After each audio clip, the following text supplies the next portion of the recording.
My girlfriend's friends convinced her I'm broke trust with zero evidence. She parted ways me. So when she found out the truth, I was already dating her former best friend, and now she's fuming. This happened over the past 6 months and just reached its peak last week when my ex lost her absolute mind. Grab your popcorn because this one's got everything. Harmful friends, zero trust, calculated moves, and the sweetest karma I've ever witnessed. I'm 28. Work as a software engineer for a tech startup here in Austin. Decent salary on my condo, drive a paid-off Tacoma, hit the gym regularly. Pretty standard millennial life. Was dating my girlfriend. Let's call her Madison for 2.5 years. Met her through mutual friends at a rooftop bar. She was funny, smart, worked in marketing, and we just clicked for the first 1.5 years. Everything was genuinely great. We do the typical couple stuff. Weekend trips to Fredericksburg. Trying new barbecue joints around Austin. Binge-watching shows together while ordering way too much Thai food. She'd come over after work.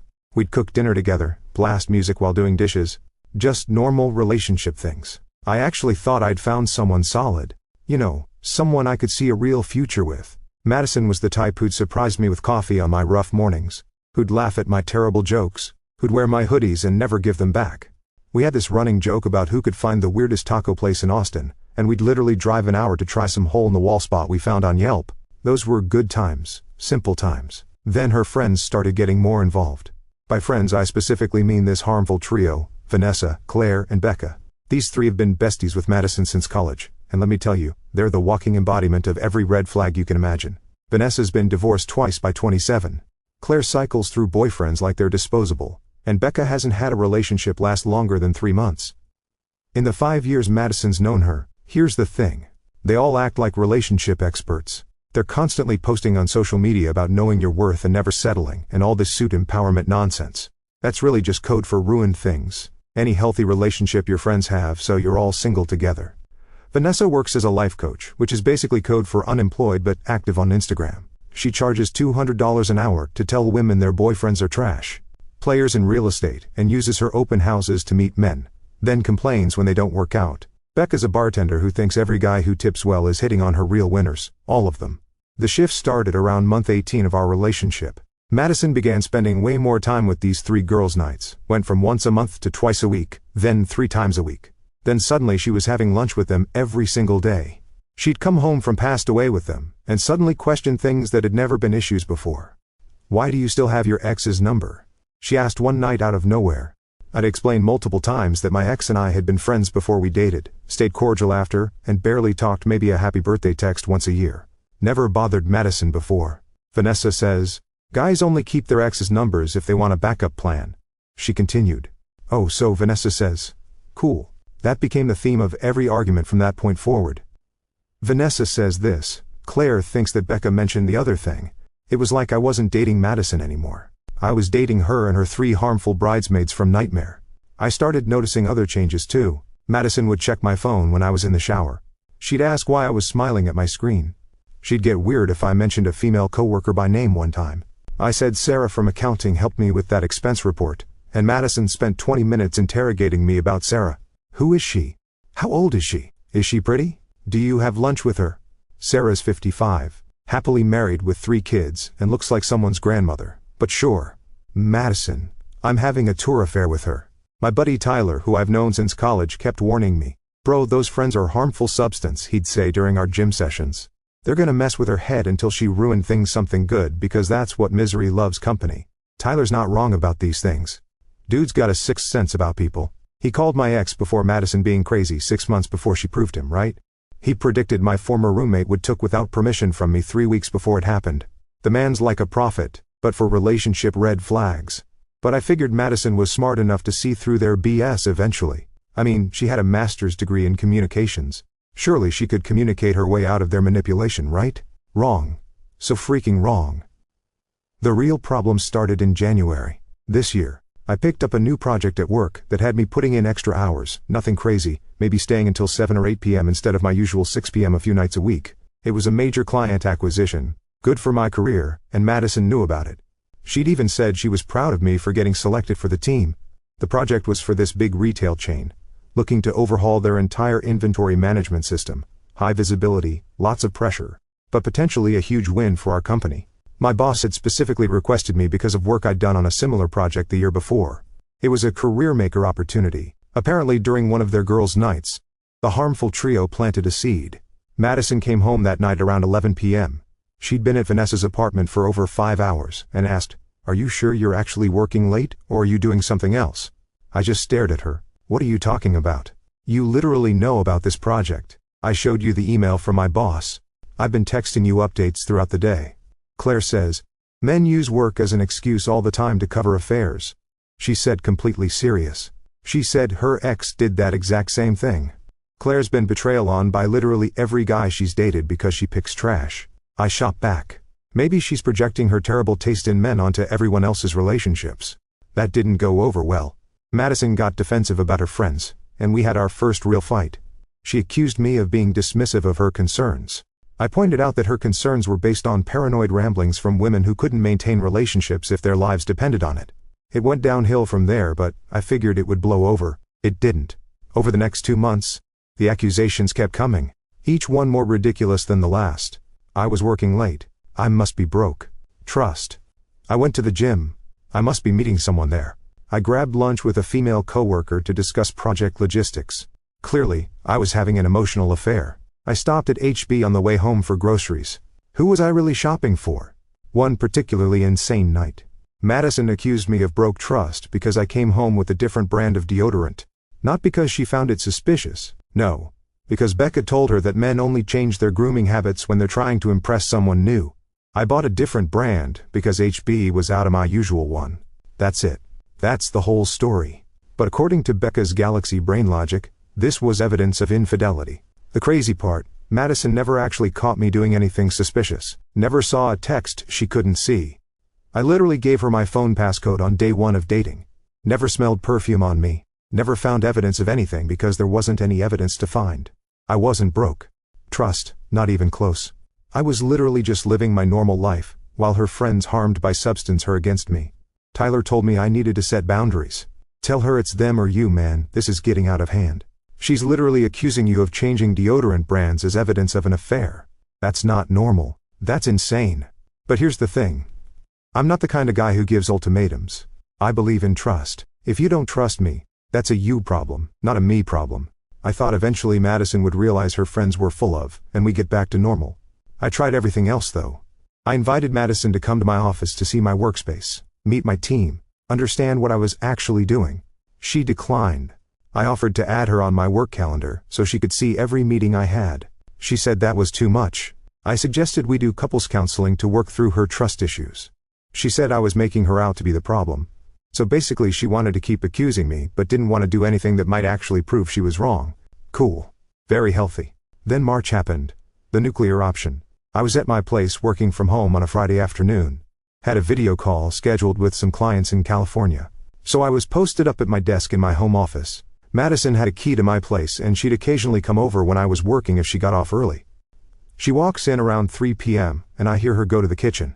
I'm in the middle of this call sharing my screen, going through data analytics with the California team. We're discussing quarterly projections, reviewing implementation timelines, the usual corporate stuff. About 20 minutes later, I wrap up the call and go to say hi. Madison's sitting on my couch with her phone in her hand, and she's got this look on her face. Not sad, not angry. It's this weird mix of smug and vindicated, like she just won a prize on a game show. "Hey babe, didn't know you were coming over." I say, going in for a kiss. She pulls back. "Don't touch me." I froze. "What's wrong?" I know everything she says, crossing her arms. I literally just saw the proof with my own eyes. Proof of what? I'm genuinely confused. At this point, you've been broke. Trust on me with her. She points at my closed office door with this dramatic flair, like she's on a reality TV show. I'm standing there trying to figure out what the nightmare she's talking about. "Madison, I was literally just on a work call. You can check my calendar. You can check my email. You can check my Slack messages. What are you even saying right now?" "I saw her, Jackson." She's getting louder now. "Don't gaslight me. I saw her on your computer screen when I walked past her office door. You had a one-on-one video call with another woman." It takes me a second to process what she's saying. Then it clicks during my video call. One of the clients, Melissa from the California office, had her camera on. "We've been reviewing slides." That's it. That's literally it. That was a work call with our California team. I explained slowly, trying to stay calm. "Melissa's our client liaison. There were 4 other people on that call. My boss, Dave, Sarah from accounting, Tim from sales, and Jordan from it. You can literally check my meeting recording if you want. Or I can call Dave right now and have him explain the entire meeting to you. Why would you have a one-on-one video call with another woman if you weren't broke? Trust? She demanded, completely ignoring everything I just said. It wasn't one-on-one. There were 5 other people on that call, and even if it was one, that's called a job. Madison. People have video calls with coworkers of all genders. That's how remote work works. That's how business works. That's how modern employment works. But she wasn't hearing it. She'd already decided in her head what was happening. I could see it in her eyes. The conviction, the certainty. Nothing I said would matter because she'd already written the story. I later found out she'd immediately texted the harmful trio when she saw Melissa on my screen. And they'd all convinced her this was the smoking weapon they'd been waiting for. Group chat was probably going crazy. I knew it. Men are all the same. Leave him a sap. Vanessa says if a man is defensive about other women, he's definitely broke trust. Madison stated like she was reading from a script. Vanessa's a twice-divorced, 27-year-old, who thinks every man is broke trust because she married 2 who actually were broke. Trust. I'm not being defensive. I'm telling you facts. That was a work call with multiple people about a project you know I'm working on, because I've been telling you about it for 3 months. I don't believe you, she said, and there it was. The trust was gone after 2.5 years together, after never giving her a single legitimate reason to doubt me. Her friends had successfully convinced her I was broke trust based on absolutely nothing. So what do you want me to do? I asked, feeling my patience running out. Show you the meeting recording. Call my boss right now. Forward you the meeting invite. Give you access to my work email. What evidence do you need to believe me? I don't need evidence, she said, standing up. I have enough. We're done. And just like that, she broke up with me. Didn't ask to see proof, didn't want to hear anything else, didn't want to verify a single thing. Just decided I was guilty based on seeing a woman's face on my computer screen during a work call and walked out. She didn't even let me finish explaining. Just grabbed her jacket, grabbed her purse, and headed for the door. Madison. Wait. I started. Don't she cut me off? I can't believe I wasted 2.5 years on you. Vanessa was right. Claire was right. They all warned me, and I didn't listen. She slammed the door so hard. My neighbor's dog started barking. I sat on my couch for a solid 10 minutes trying to process what just happened. Then I called Tyler.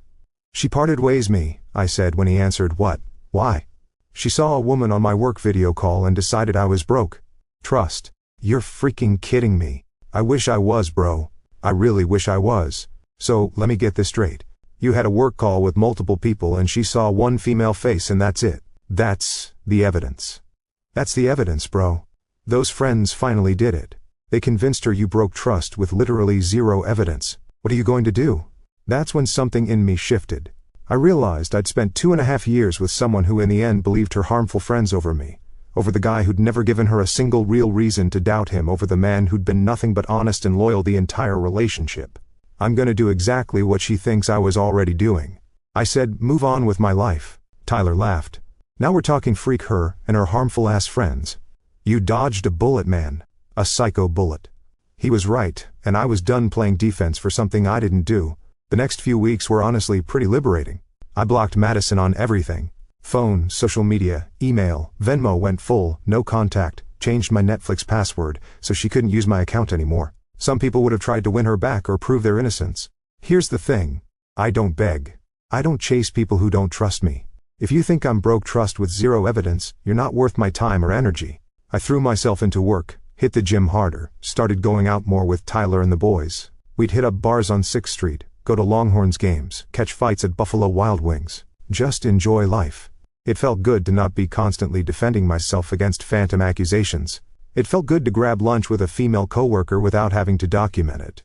It felt good to work late without getting 20 paranoid texts.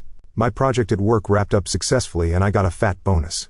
My boss praised my dedication. Meanwhile, Madison was probably at home with her harmful friends, celebrating the fact that they'd successfully destroyed another healthy relationship. But here's where it gets interesting. Remember how I said Madison had 3 harmful friends? Well, there was actually a 4th member of their college friend group who distanced herself from the harmful trio over the years. Sophie and Madison had been roommates freshman year of college before Sophie transferred to UT Austin for their better engineering program. They'd stayed friends, but Sophie couldn't stand. Vanessa, Claire, and Becca called them energy vampires and only hung out with Madison one-on-one. I'd met Sophie a handful of times over the course of dating Madison. She was cool software engineer like me. Actually, we'd had some good conversations about tech stuff at Madison's birthday party last year. She was working on machine learning algorithms while I was doing full stack development. So we geeked out about code optimization and debugging strategies, but we'd never hung out outside of Madison-related events. About 3 weeks after the ended relationship, I'm at this craft brewery in downtown Austin with Tyler. When I see Sophie sitting at the bar by herself looking at her phone. "Isn't that Madison's friend?" Tyler asked. "Yup. Sophie, the one who actually has her together. You should go say, hi man." I grabbed my soda and walked over. "Hey, Sophie, didn't expect to see you here."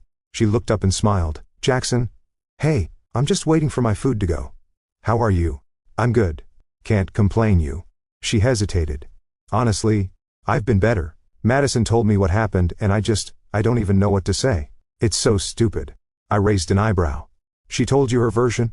"Yeah, the whole thing about you broke trust with someone from work." Sophie did air quotes with her fingers, which is insane because anyone who knows you for 5 seconds knows you're not that guy. Plus, I actually understand how remote work functions, unlike Madison apparently. Well, apparently Madison doesn't know me as well as I thought she did. Sophie shook her head. "It's not Madison.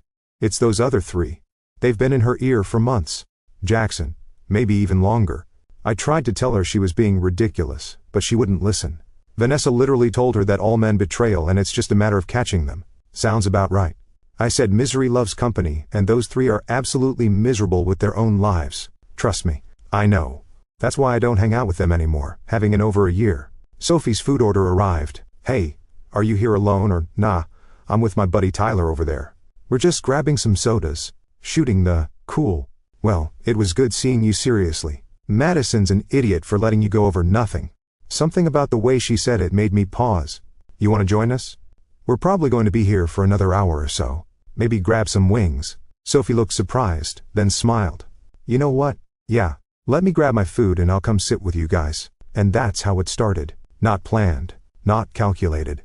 Just 2 people who'd both been dealing with Madison's drama, having a soda, venting about shared experiences. Tyler immediately liked Sophie. "Finally, someone from Madison's circle with a brain," he said. Which made Sophie laugh so hard.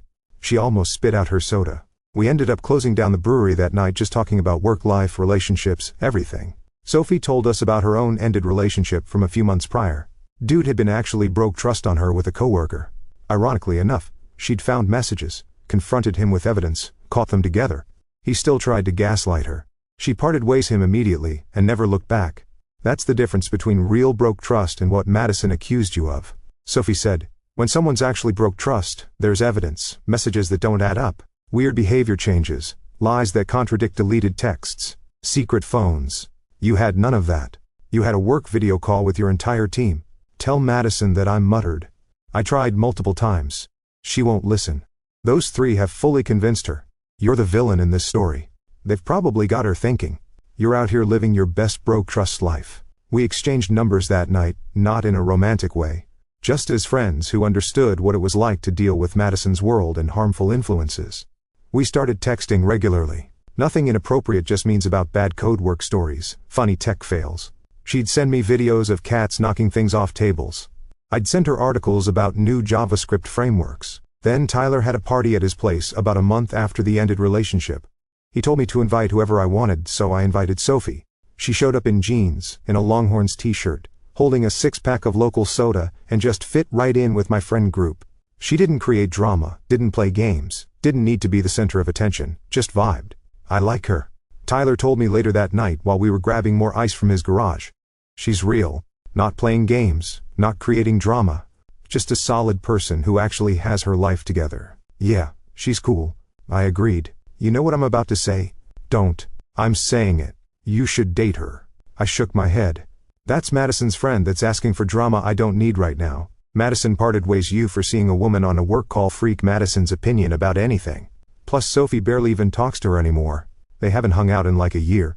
He had a point. But I wasn't trying to date anyone yet. I was enjoying being single, not defending myself constantly, actually having peace and freedom. But over the next few weeks, Sophie and I hung out more. She came to a Longhorns game with us, had a blast. Knew all the plays, trash talk, opposing fans. We grabbed lunch a few times to talk about a coding project she was working on for her company. She invited me to a tech meetup she was speaking at about women in engineering. It was all very natural, Very easy. No pressure, no expectations. The moment I realized I liked her was when she was at my place helping me debug some code for a personal project. I was working on a fitness tracking app I'd been building in my spare time. We'd been at it for hours, my living room table covered in laptops and energy drinks, when she suddenly figured out the issue that had been plaguing me for days. "You're a genius," I yelled, probably waking up my neighbors. She laughed, did a little victory dance around my living room, then looked at me with this huge smile. We make a good team, and something clicked. This woman was smart, funny, dreamy, and actually trusted me. She never questioned where I was or who I was with. She never made me feel like I had to prove my innocence for existing. She just trusted me. What a freaking concept. I asked her out officially, 2 weeks later. It took her to this nice Italian place downtown. The kind with the candles that cost more than my truck payment made it clear. This wasn't just hanging out. This was a date. A real, actual date. "I was wondering when you'd ask," she said, smiling over her glass. "You could have asked me." I pointed out I could have. "But I wanted you to be sure. I know this might be complicated with Madison, and I didn't want you to feel pressured." I shook my head. Madison made her choice. She chose to believe her harmful friends over me. That's on her. You and I were both adults. We both like each other. That's not complicated at all. We kept it quiet at first, not because we were ashamed or sneaking around, but because we wanted to build something real before the inevitable drama tsunami hit. We had been officially dating for about 6 weeks, keeping it off social media, not making a big announcement. When Madison found out, it happened at this tech networking event that both Sophie and Madison attended. Sophie didn't know Madison would be there. Madison hadn't been to these events in over a year, had stopped caring about professional development, but there she was. And according to Sophie, the moment Madison saw her, she beelined over with this fake enthusiasm. "Oh my God, Sophie, I haven't seen you in forever." Madison hugged her like they were still close friends. "How have you been?" "I've been really good actually," Sophie said, trying to be polite. "We need to catch up. I have so much to tell you about Jackson and everything that happened. Can you believe he was—" "Stop," Sophie interrupted. "I know what happened. Jackson told me his side, the actual truth." Madison looked confused. "Wait, when did you talk to Jackson?" "We've been talking for a while now.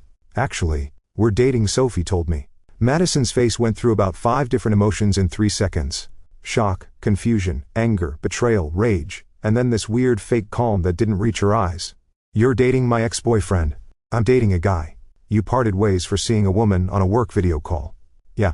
Sophie corrected. "A work video call that you refused to let him explain because your friends convinced you he was broke trust with zero actual evidence." "Are you serious right now? You're supposed to be my friend." "I am your friend, Madison. That's why I tried to tell you months ago that you were being ridiculous, but you wouldn't listen. You chose Vanessa, Claire and Becca over common sense and reality. Jackson and I connected after you parted ways him, and honestly, he's a great guy, a guy who never betrayal on you by the way, a guy who was nothing but loyal and honest with you for 2.5 years. That's when Vanessa apparently materialized from nowhere, like a harmful genie summoned from a bottle. 'Cause of course she did. Sophie, what the freak?" Vanessa jumped in, getting in Sophie's face. "You can't date your friend's ex. That's like girl code 101. That's betrayal. Vanessa, you've been divorced twice before 30 and have given Madison terrible advice for years. That destroyed a good relationship. I don't think I'll be taking relationship guidance from you or anyone else in your little misery club." I wish I could have seen Vanessa's face when Sophie said that. According to Sophie, Vanessa looked like she'd been physically slapped across the face.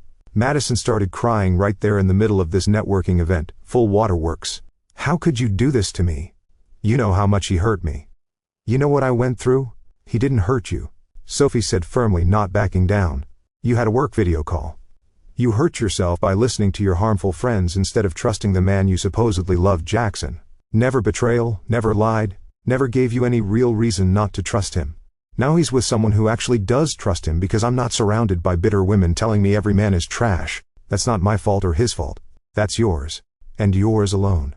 Madison left the event in tears, and within an hour my phone, which still had her blocked, started getting calls from random numbers I didn't recognize. I didn't answer any of them. Then Tyler started getting texts from Madison's friends, calling me every name in the book: manipulator, predator, narcissist, gaslight. The whole vocabulary of buzzwords. "Bro, your ex is losing her," Tyler said, showing me his phone. "Vanessa's calling you a manipulator. Claire says, you're a predator who groomed Sophie. Becca's saying you planned this from the beginning. They've completely lost their freaking minds. Let them think what they want." I said, not even stressed about it. "I know the truth. Sophie knows the truth. You know the truth. That's all that matters to me. But the drama didn't stop there. Madison started posting cryptic on social media about snakes in the grass and fake friends who stab you in the back and people showing their true colors. Meanwhile, I'm over here living my best life with Sophie, hiking at Barton Creek on weekends, cooking dinner together, trying new breweries, actually having a healthy relationship based on trust and communication. Sophie and I went to a Longhorns game and posted a picture together. Nothing over the top, just us smiling at the stadium. Madison's friends started commenting immediately, "Wow," with skull emojis. "Interesting," with snake emojis. Some people have no shame. Real mature stuff. The breaking point came last week. I was at Sophie's apartment and we were watching a movie when her doorbell rang. She looked at her Ring camera and her face went pale. "It's Madison." I looked at the camera feed on her phone. Sure enough, Madison was standing at Sophie's door, looking completely unhinged, hair, messy makeup smeared, clearly been crying. She was swaying slightly like she'd been drinking. "Don't answer it," I said, but Madison started yelling through the door. "Sophie? I know you're in there. We need to talk about this." Sophie sighed and opened the door but kept the chain lock on for safety. "Madison, it's 10 p.m. on a Tuesday. What do you want?" "I want you to break up with him." Madison was hysterical, now her voice cracking. "He's my ex-boyfriend. You can't just date him like nothing happened. It's wrong. It's betrayal." "Madison, you parted ways him months ago for no legitimate reason whatsoever." "I had a reason. He was broke. Trust on me." That's when I stood up and walked to the door, so Madison could see me through the crack. "Madison, I was never broke. Trust. I was on a work video call with 4 other people, including my boss Dave. You want me to call him right now at 10 p.m. and have him confirm it?" "I will. I have his number ready to go." Madison's face crumpled. When she saw me, "You really with her? You're actually dating Sophie?" "Yeah, I am. And she's amazing. She trusts me. She doesn't accuse me of broke trust. Every time I talk to a woman, she doesn't let her harmful friends, harmful substance, her mind against me." Weird. How much better a relationship works when it's built on trust instead of paranoia, right? "This is so freaked up." Madison sobbed, actually sliding down the hallway wall like she was in a bad movie. "You're dating my friend.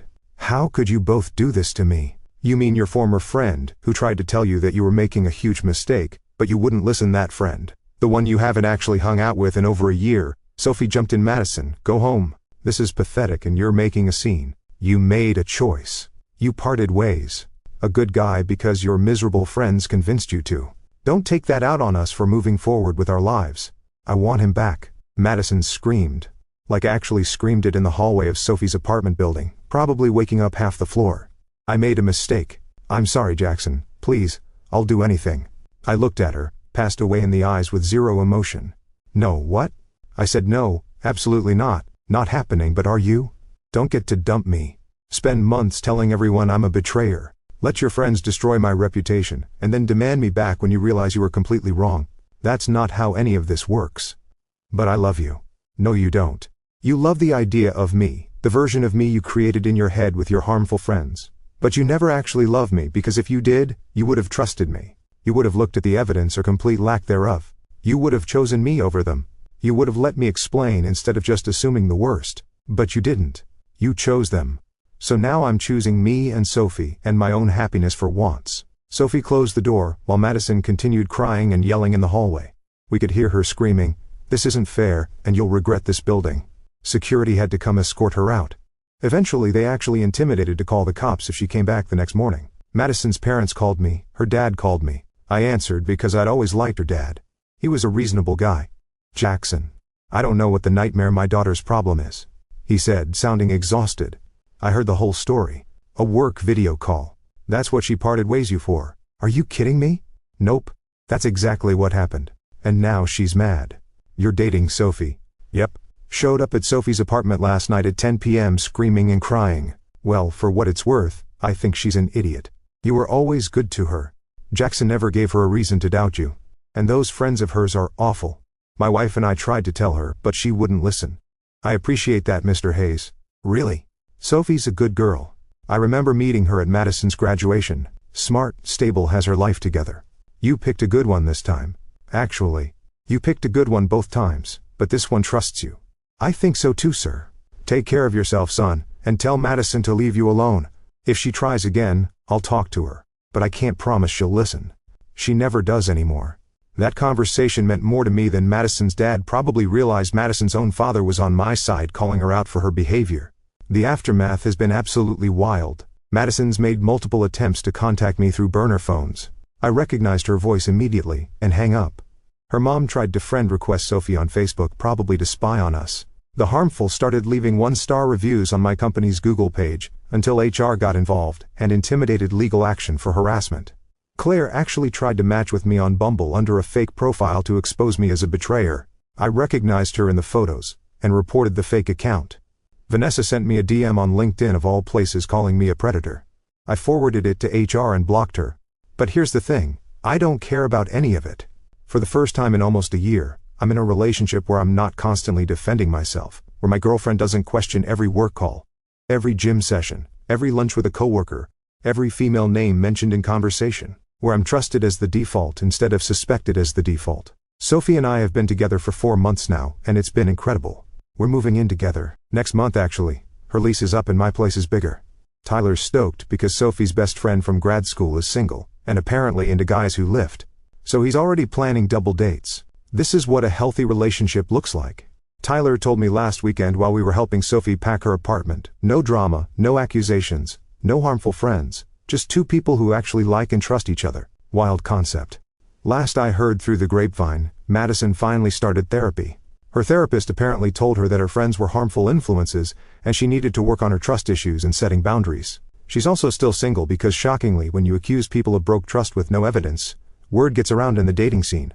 Guys talk. Vanessa, Claire and Becca are still single, still miserable, still posting suit empowerment quotes on Instagram about queens and standards, while systematically tearing down any relationship around them.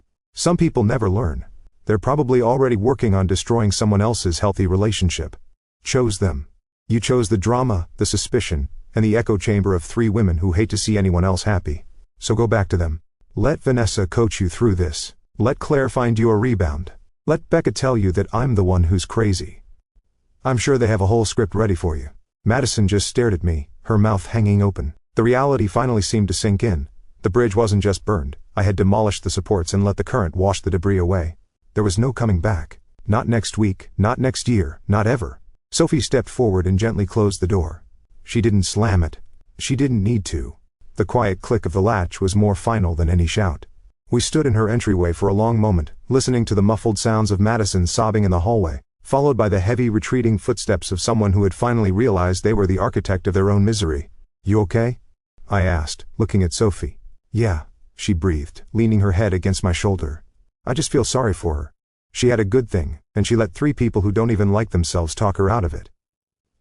I don't feel sorry for her, I said honestly. I feel lucky. If she hadn't listened to them, I'd still be in a relationship where I had to defend my deodorant choices and work calls. I would have never realized that there was someone like you out there, someone who actually speaks my language. The next morning, the social media fallout was nuclear. Vanessa posted a 10-minute life coach video about identifying the narcissist and his enabler, clearly aimed at us. Claire and Becca shared it with captions like "Preach" and "Truth Hurts." They were leaning into the villain narrative harder than ever, because it was the only way to protect their own egos. If I wasn't the bad guy, then they were the reason their friend was currently curled in a ball on her sofa, and they couldn't handle that level of accountability. But here's the best part of the story. About 3 days ago, I got an email. Not a text, not a DM, but a formal email to my work address.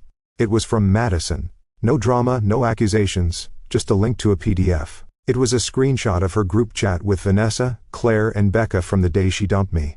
In the chat, Vanessa had written, "I saw him at that bar last week with a blonde. He's definitely playing you, babe. Dump him before he dumps you. Keep your power." I hadn't been at a bar that week. I'd been in Houston visiting my parents. I had the gas receipts, the toll pings, and a photo of me and my dad grilling steaks to prove it. Vanessa hadn't seen me with anyone. She had literally fabricated a lie to force the breakup. She didn't just harmful substance Madison's mind. She actively sabotaged her life with a blatant falsehood. Madison's email had a 1-sentence subject line, "I'm so sorry, I finally see what they are." I didn't reply. I didn't need to. The fact that she finally realized her best friends were actually her saboteurs was her own cross to bear. I've already moved on. Sophie and I are planning a trip to Japan this fall, something I'd mentioned to Madison a dozen times, but she always said was too expensive because she wanted to spend the money on weekend trips with her friends instead. Last night, Tyler and I were back at that same brewery where I ran into Sophie. We were sitting on the patio, the Austin sunset turning the sky a deep orange. And he raised his glass. "To the work video call," he said with a grin. "To the work video call," I agreed, clinking my glass against his. Because in the end, that one 5-person meeting didn't just overhaul an inventory management system. It overhauled my entire life. It filtered out the noise, removed the harmful influences, and led me straight to the person who actually knows how to look at a screen and see the truth. Would you like me to tell you about the awkward encounter we had with Claire and her new investor boyfriend at a restaurant last weekend?